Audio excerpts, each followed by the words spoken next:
Why humans fear the dark? What if I told you that every time you turn off the lights, your brain starts lying to you? Not because something is actually there, but because your mind believes there could be. Think about the last time you walked through a dark hallway. You suddenly felt watched. Maybe you looked over your shoulder. Maybe you walked a little faster. Maybe your heart started beating just a little harder. Why? The hallway didn't change. Nothing moved. Nothing appeared. So, where did the fear come from? The answer has been hiding inside your brain for over 200,000 years. Close your eyes. Imagine you're completely alone. No lights, no phone, no sound, just endless darkness. How long would it take before your imagination started creating things that aren't really there? A minute? 30 seconds? Or maybe only a few seconds? Because darkness does something extraordinary. It removes information, and your brain hates missing information. When it can't see the truth, it creates its own version of reality. Thousands of years ago, nightfall meant something completely different. There were no houses, no streetlights, no security cameras, no locks, only darkness.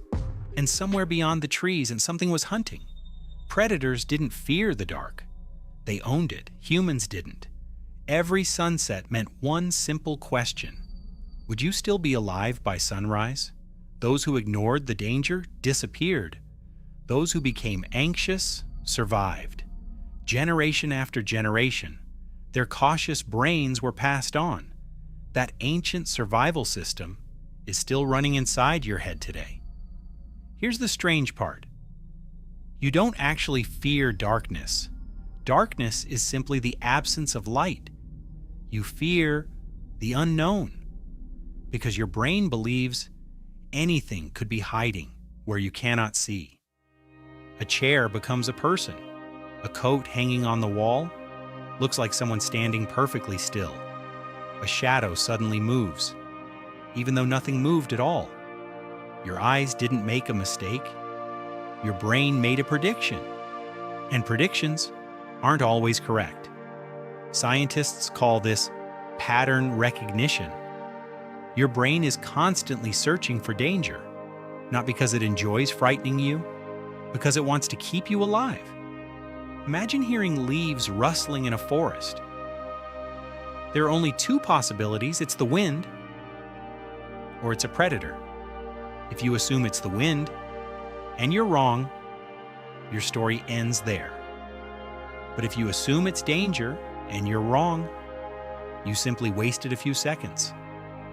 Evolution rewarded the people who were wrong in the safest direction. Your brain would rather scare you than risk your life.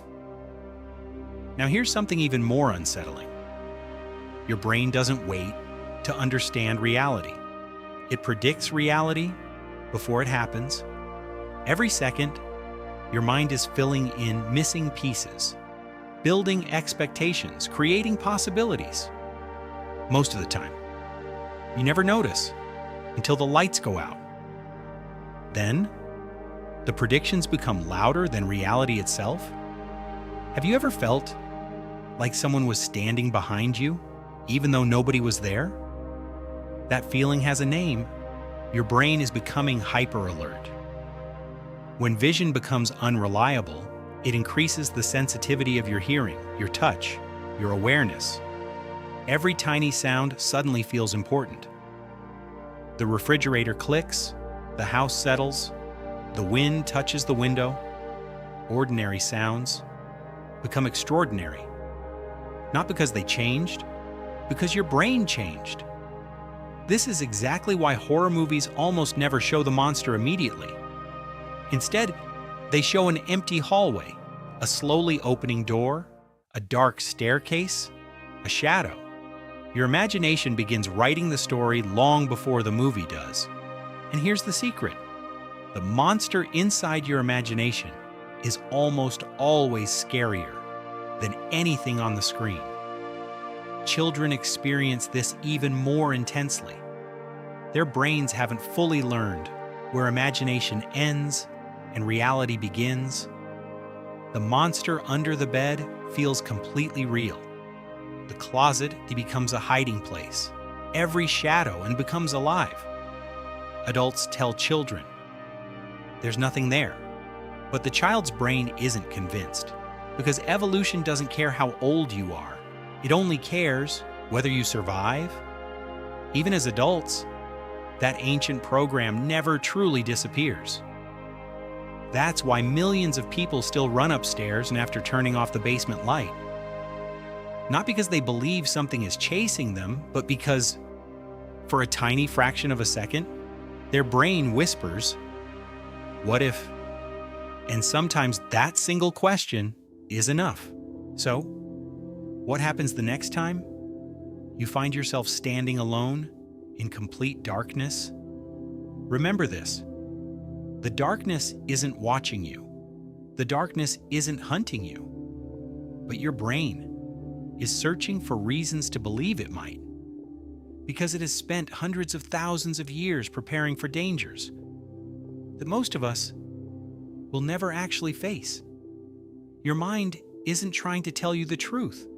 It's trying to keep you alive, even if that means lying to you. So tonight, when you switch off the lights and suddenly feel that you're not alone, ask yourself one question. Is something really there?